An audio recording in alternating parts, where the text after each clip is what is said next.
Aldab Nation, isang tulog na lang darating na ang tamang panahon para sa kalye-serye ng Itbulaga. Bukas na yan sa Philippine Arena. Sa mga makikisaya sa pagtitipong yan, may ilang paalala ang EB Dabar Cats. Narito ang report ni Joy Segui.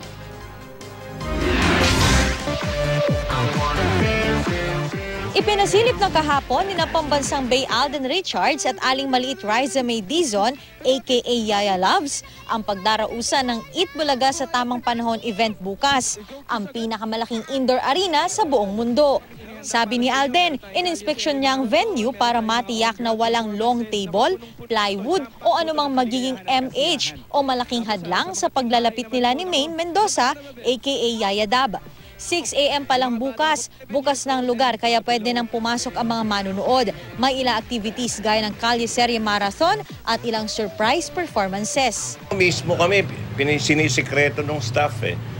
Pero matindi kung yung mga hindi nyo pa nakikita tungkol doon sa dalawa. Sa mga manunood sa Philippine Arena, may mga libreng sakay mula sa pick-up point sa Broadway Centrum, Cubao at Navotas. First come, first served. Mga may ticket lang ang pwedeng sumakay. Sa Philippine Arena, hindi pwedeng magpasok ng pagkain at inumin, alak at ilegal na droga. Bawal din ang anumang deadly weapon, pati mga bote, babasagin man o plastic at anumang matitigas sa plastic containers. Huwag na rin magdala ng malalaking bag. Mga batang 7 taong gulang pataas lang din ang papapasukin sa arena.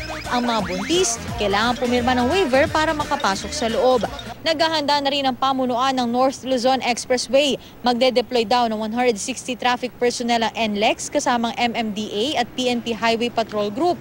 Magbubukas din daw ng counterflow lanes ang NLEX sa Marilao area kung saan inaasahang bibigat ang trapiko. Bawal din pumarada sa gilid ng expressway. Sa mga bibiyahe sa NLEX, planuhin ang inyong biyahe para maiwasan ang aberya.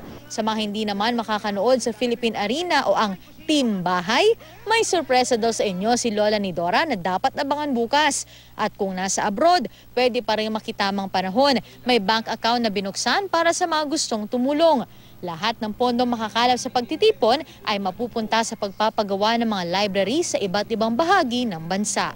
Joy Segui, GMA News.